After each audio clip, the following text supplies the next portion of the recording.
नमस्कार, मैं सुनीता कथा मंथन में आप सबका स्वागत करती हूँ। कथा मंथन में आज सुनिए आँख की किरकिरी का 12वां अध्याय। लेखक रविंद्रनाथ टैगोर। आँख की किरकिरी के आगे के 11 अध्याय आपको प्लेलिस्ट से मिल जाएंगे। लिंक आपको एंड स्क्रीन पर मिल जाएगा। इसके अलावा अन्य उपन्यास और कहानियों का लिंक भी आपको डिस्क्रिप्शन बॉक्स और एंड स्क्रीन पर मिल जाएगा। अगर आपको हमारी कहानी पसंद आती है तो प्लीज़ हमारे चैनल को सब्सक्राइब जरूर कीजिएगा। तो चलिए शुरू करते हैं आँख की किरकिरी का 12वां अध्याय। लेखक रविंद्रनाथ टैगोर। दूसरे दिन सोकर उठते ही एक मीठे से आवेग से महेंद्र का हृदय परिपूर्ण हो गया। प्रभात की सुनहली किरणों ने मानो उसकी सभी चिंता वासना पर सोना फेर दिया।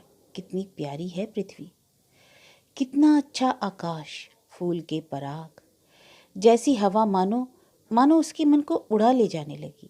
सवेरे सवेरे मृदंग मजीरे लिए वैष्णव भिखारी ने गाना शुरू कर दिया था। दरबान उसे खदेड़ने लगा। महेंद्र ने दरबान को झिड़का और भिखारी को 1 रुपया दिया। बैरा बत्ती लेकर लौट रहा था। लापरवाही से उसने बत्ती गिरा दी, चूर चूर हो गई। महेंद्र को देखकर तो उसके प्राण ही कूच करने लगे। महेंद्र ने लेकिन डांट नहीं बताई। कहा, वहाँ अच्छी तरह से झाड़ू लगा दे ताकि किसी को कांच ना चुभ जाए। आज कोई नुकसान उसे नुकसान ही जैसा ना लगा। अब तक प्रेम पर्दे के पीछे नेपथ्य में छिपा बैठा था। अब सामने आकर उसने पर्दा उठा दिया। मानो सारे संसार से पर्दा उठ गया। रोज रोज की देखा सुनी दुनिया की सारी तुच्छता गायब हो गई। पेड़ पौधे, राह चलते लोग, शहर की चहल पहल, आज सब कुछ जैसे अनोखा हो संसार व्यापी यह नवीनता अब तक आखिर थी कहाँ।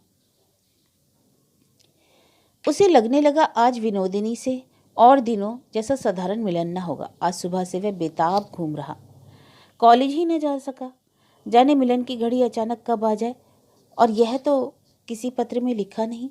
घर के धंधों में जुटी विनोदिनी की आवाज़ कभी भंडार से तो कभी रसोई से महेंद्र के कानों में पहुंचने लगी। आज यह उसे अच्छा न लगा। आज मन ही मन विनोदिनी को उसने संसार से बहुत दूर ले जाकर स्थापित किया था। समय काटे नहीं कट रहा था। महेंद्र का खाना पीना चूक गया। घर के काम धंधों से छुट्टी हुई। दोपहर सुनसान हो गई, मगर विनोदिनी का पता नहीं। दुख और सुख, बेताबी और उम्मीद में महेंद्र के मन के सितारे सारे तार झंझनाने लगे।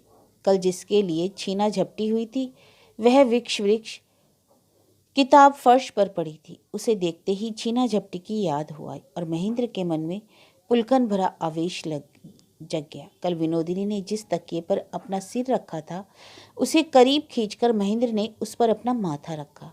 पड़ा पड़ा वृक्ष के पन्ने उलटने लगा। जाने कब किताब में जी लग गया और कब 5 बज गए पता ही नहीं चला। इतने में एक मुरादाबादी थाली में फल, मिठाई और एक तश्तरी में बर्फ चीनी डाल खुशबू बसा खरबूजा लिए विनोदिनी आई। महेंद्र से बोली, क्या कर रहे हो? आखिर बात क्या है? 5 बज गए और तुमने हाथ मुंह न धोया, कपड़े ना बदले? महेंद्र के मन में एक धक्का सा लगा। उसे क्या हुआ है यह भी पूछने की बात है। महेंद्र खाने लगा। विनोदिनी जल्दी से महेंद्र के छत पर सूखते कपड़े लाकर तय करने और अपने कुशल हाथों से उन्हें अलमारी में करीने से रखने लगी। महेंद्र ने कहा, अरे जरा रुको तो सही, खा लूं, फिर भी मैं भी तुम्हारा हाथ बटाता हूँ।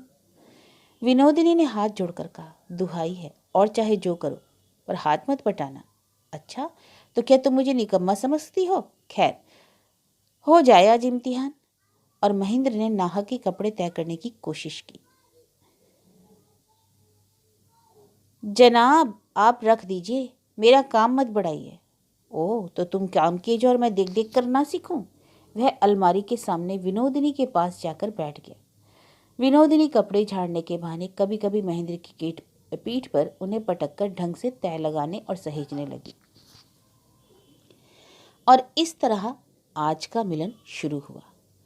तड़के से उठकर महेंद्र ने जैसी कल्पना कर रही थी उस अनोखेपन का कोई आभास ही नहीं। महेंद्र फिर भी दुखी ना हुआ, बल्कि उसे थोड़ा आराम मिला। उसने अपने काल्पनिक आदर्श को किस तरह वह रूप देता, उसका ढंग क्या होता, क्या कहता, क्या जताता, तय नहीं कर पा रहा था। कपड़े सहेजने के इसी हंसी मजाक में मानो अपने गड़े एक असंभव और कठिन आदर्श से उसे मुक्ति मिली। इतने में राजलक्ष्मी आई और कहा, महेंद्र, बहू कपड़े सहेज रही है, तू वहां बैठकर क्या कर रहा है? विनोदिनी, जरा देखो तो सही बुआ, नाहा कि मेरे काम में देर कर रहे हैं। महेंद्र बोला, अरे मैं तो मदद कर रहा था। राजलक्ष्मी, हाय रे मेरी तकदीर, तू और मदद। सुनती है बहू, इसकी सदा से यही आदत है, माँ चाची के लाड़ में पला, कभी जो अपने हाथ से तिनका भी हिलाए। विनोदिनी में से जब भी बातचीत होती सिर्फ यही कि इसका क्या किया जाए। यह तो हर बात में अपनी माँ का मुंह देखता रहता है। वह उसकी सेवा का भार विनोदिनी पर डालकर निश्चिंत थी। वह इसमें भी खुश थी कि महेंद्र ने विनोदिनी की मर्यादा तो समझी। महेंद्र को सुना सुनाकर वह बोली, बहू, आज तुमने महेंद्र के गर्म कपड़े धूप में सुखा लिए, कल उसके नए रुमालों में उसके नाम का हरफ तुम काट देना। जब से तुम्हें साथ लेकर आई हूं, आदर जतन तो कुछ किया ही नहीं, बस काम ही से परेशान करती हूँ। विनोदिनी, ऐसा कहोगी बुआ तो मैं समझूंगी तुम मुझे पराई समझती हो। दुलार से राजलक्ष्मी ने भी कहा, आह बिटिया, तुम्हारी जैसी अपनी और है कौन मेरी। विनोदिनी कपड़े सहेज चुकी। राजलक्ष्मी ने पूछा, तो अब चीनी का सिरका चढ़ा दूं या और कोई काम है तुम्हें? नहीं बुआ, और कोई काम नहीं, चलो मिठाइयाँ बना लो चलकर। महेंद्र बोला, अभी अभी तो तुम रोना रो गई कि इसी काम में परेशान करती हो और फिर तुरंत काम के लिए खींचे लिए चली जा रही हो। विनोदिनी की ठोड़ी पकड़कर राजलक्ष्मी ने कहा, मेरी रानी बिटिया को तो काम करना ही पसंद है। महेंद्र, आज मैंने सोच रखा था इसके साथ कोई किताब पढ़ूंगा बैठकर, क्योंकि मेरे पास तो कोई काम ही नहीं है। ठीक है बुआ, शाम को हम दोनों भाई साहब का पढ़ना सुनेंगी, क्यों? राजलक्ष्मी, महेंद्र बड़ा अकेला पड़ गया है, उसे बहलाए रखना जरूरी है। बोली, हाँ हाँ ठीक तो है, खाना बनाकर शाम हम लोग पढ़ना सुनने आएंगे। कन किए उसे विनोदिनी ने एक बार महेंद्र को देख लिया। वह बोला, अच्छा, लेकिन उसे कोई उत्साह अब नहीं रह गया। विनोदिनी राजलक्ष्मी के साथ साथ चली गई। नाराज होकर महेंद्र ने सोचा, ठीक है, मैं भी कहीं चला जाऊंगा और देर से लौटूंगा। और समय उसने बाहर जाने के लिए कपड़े बदले। बड़ी देर तक वह छत पर टहलता रहा, बार बार जीने की तरफ ताकता रहा और अंत में कमरे में जाकर बैठ गया। खींचकर मन ही मन बोला, आज मैं मिठाई भी नहीं खाऊंगा। माँ को यह बता दूंगा कि देर तक चीनी के रस को उबालते रहने से उसमें मिठास ही नहीं रहती। महेंद्र को भोजन कराने के समय आज विनोदिनी राजलक्ष्मी को साथ ले आई। दम फूलने के डर से वे ऊपर नहीं आना चाहती थी। महेंद्र बहुत गंभीर होकर खाने बैठा। विनोदिनी, अरे यह क्या भाई साहब, तुम तो आज खा ही नहीं रहे हो। राजलक्ष्मी ने पूछा, तबीयत तो खराब नहीं? विनोदिनी, इतने जतन से मिठाइयाँ बनाई, कुछ तो खानी ही पड़ेंगी। ठीक नहीं बनी शायद तो फिर रहने दो, जिद पर खाना भी क्या, रहने दो अभी। महेंद्र, अच्छी मुसीबत में डाल दिया। मिठाई खाने की इच्छा ज़्यादा है और अच्छा भी लग रही है, तुम रोको भी तो सुनो क्यों भला। दोनों ही मिठाइयाँ महेंद्र रस लेकर खा गया। खाना हो गया तो तीनों महेंद्र के कमरे में आ बैठे। राजलक्ष्मी ने कहा, तूने कहा था ना कोई किताब पढ़ेगा, शुरू कर। महेंद्र, मगर उसमें धर्म और देवताओं की कोई बात नहीं है, तुम्हें अच्छी नहीं लगेगी। अच्छी नहीं लगेगी, जैसी भी हो, अच्छी तो राजलक्ष्मी को लगनी ही थी। महेंद्र चाहे किसी भाषा में पढ़े, उसे अच्छी लगनी ही थी। आह बेचारा महेंद्र, बहू काशी चली गई, अकेला पड़ गया। उसे जो अच्छा लगेगा वह माँ को अच्छा क्यों नहीं लगेगा। विनोदिनी, एक काम क्यों नहीं करते भाई साहब, बुआ के कमरे में शांति शतक पड़ा है, आज वही पढ़कर सुनाओ, बुआ को भी अच्छा लगेगा और शाम भी मजे में कटेगी। महेंद्र ने बड़े ही करुण भाव से एक बार विनोदिनी की तरफ देखा। इतने में किसी ने आकर खबर दी, माँ जी, ललयाइन आकर आपका इंतजार कर रही हैं। ललाइन राजलक्ष्मी को की दिल्ली दोस्त है, शाम को उनसे गपशप करने का लोभ छोड़ सकना उसके लिए असंभव है। फिर भी वह नौकरानी से बोल दी, उनसे जाकर के आज मुझे महेंद्र से कुछ काम है, कल मगर जरूर आए, मैं उनकी प्रतीक्षा करूंगी। महेंद्र झटपट बोल उठा, तुम उनसे मिलने क्यों नहीं जाती हो माँ। विनोदिनी, ना हो तो रुक जाओ बुआ, मैं ही बल्कि उनके पास जाती हूँ। राजलक्ष्मी प्रलोभन छोड़ ना सकी, बोली, बहू तब तक तुम यहाँ बैठो, देखूं मैं अगर उन्हें रुखसत करके आ पढ़ूं। पढ़ना शुरू करो तुम लोग, मेरी प्रतीक्षा की जरूरत नहीं है। राजलक्ष्मी का कमरे से बाहर जाना था कि महेंद्र से और ना रहा गया और कह उठा, जानबूझकर क्यों तुम मुझे इस तरह परेशान करती हो। मैंने क्या सताया तुम्हें, मेरा आना गुनाह है क्या, फिर क्या जरूरत है, मैं जाती हूँ।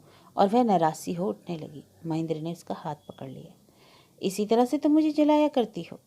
विनोदिनी, अच्छा, मुझे तो किसी बात की खबर ही ना थी कि मुझ में इतना तेज है। और तुम्हारी जान तो कम कठिन नहीं, बेहद झेल सकते हो। शक्ल से तो समझना मुश्किल है, काफ़ी जले झुलसे हो। महेंद्र ने कहा, शक्ल से क्या समझोगी, और जबरदस्ती विनोदिनी का हाथ खींचकर अपनी छाती से लगा लिया। उफ कहकर विनोदिनी जोर से उठी। महेंद्र ने झट उसका हाथ छोड़ दिया, पूछा, दर्द हो गया क्या? कल उसका हाथ जहाँ से कट गया था वहाँ से फिर रक्त बहने लगा। अफसोस में महेंद्र ने कहा, गलती हो गई, मैं भूल गया था, लेकिन आज मैं वहाँ पट्टी बांध कर ही रखूँगा। विनोदिनी, नहीं नहीं, कुछ नहीं, दवा मैं नहीं लगाती। क्यों? तुम्हारी डॉक्टर की मुझे नहीं ज़रूरत है, जैसा है वैसा ठीक है। महेंद्र तुरंत गंभीर हो गया, मनी मन बोला, औरत का मन समझ पाना बहुत ही मुश्किल है। विनोदिनी उठ खड़ी हुई। रूठे महेंद्र ने रोकने की कोशिश न की, केवल पूछा, कहाँ जा रही हो? काम है, कहकर वह धीरे से चली गई। महेंद्र 1 मिनट तो बैठा रहा, फिर उसे लौटाने के लिए तेजी से लपका, लेकिन सीढ़ी तक ही बढ़कर लौट आया और छत पर जाकर टहलने लगा। विनोदिनी प्रतिपल उसे खींचा भी करती, मगर पास फटकने नहीं देती। कोई उसे जीत नहीं सकता। महेंद्र को इस बात का नाज था। इस नाच को आज उसने तिलांजलि दे दी, लेकिन औरों को वह जीत सकता है क्या? उसका यह गर्व भी अब नहीं रहने का। आज उसने हार मान ली, पर हरा ना सका। दिल की बाबत महेंद्र का सिर सदा ऊंचा रहा था। वह अपना सानी नहीं समझता था, लेकिन उसी बात में उसे अपना सिर मिट्टी में गाड़ना पड़ा। अपनी जो ऊंचाई उसने खो दी, उसके बदले कुछ पाया भी नहीं। फागुन चैत में बिहारी की जमींदारी से सरसों के फूल का शहद आता है, और हर साल वह राजलक्ष्मी के लिए शहद भेजा करता था, और इस बार भी भेज दिया। शहद का मटका विनोदिनी खुद राजलक्ष्मी के पास ले गई। कहा, बुआ, बिहारी भाई साहब ने भिजवाया है। राजलक्ष्मी ने उसे भंडार में रख देने को कहा। बोली, बिहारी बाबू, तुम लोगों की खोज खबर में कमी नहीं चुकते। बेचारे की माँ नहीं है, तुम्हें ही तो माँ मानते हैं। राजलक्ष्मी बिहारी को महेंद्र की ऐसी एक छाया समझा करती थी कि उसके बारे में विशेष कुछ जानती न थी। वह उसका बिना दाम का, बिना जतन का और बिना चिंता का फरमाबरदार था। विनोदिनी ने उन्हें उसकी माँ के बारे में जो बताया, वह बात उनके मर्म को छू गई। सहसा उन्हें लगा, सच बिहारी की माँ नहीं, वह मुझे माँ मानता आया है। याद आया, दुख परेशानी में, रोग शोक में बिना बुलाए बिहारी सदा चुपचाप निष्ठा के साथ उनकी सेवा करता आया है। उन सेवाओं को राजलक्ष्मी निश्वास प्रश्वास की तरह ग्रहण करती रही है, और उनके लिए किसी के प्रति कृतज्ञता प्रकट करने की बात उनके मन में भी ना आई। लेकिन बिहारी की खोज खबर किसी ने ना रखी। अन्नपूर्णा जब तक थी, खोज खबर रखती थी। राजलक्ष्मी सोचा करती कि बिहारी को वश में रखने के लिए अन्नपूर्णा आडंबर फैलाती है। उस सांस लेकर राजलक्ष्मी ने कहा, बिहारी कोक के लड़के जैसा ही है। कहते ही उनके जी में आया, बिहारी अपने लड़के से भी ज़्यादा करता है, और उसने अपनी भक्ति सदा एक सी रखी। ख्याल आते ही एक लंबा निश्वास बरबस उनके अंतर से निकल पड़ा। विनोदिनी बोली, उन्हें तुम्हारे हाथ की रसोई बड़ी प्रिय है।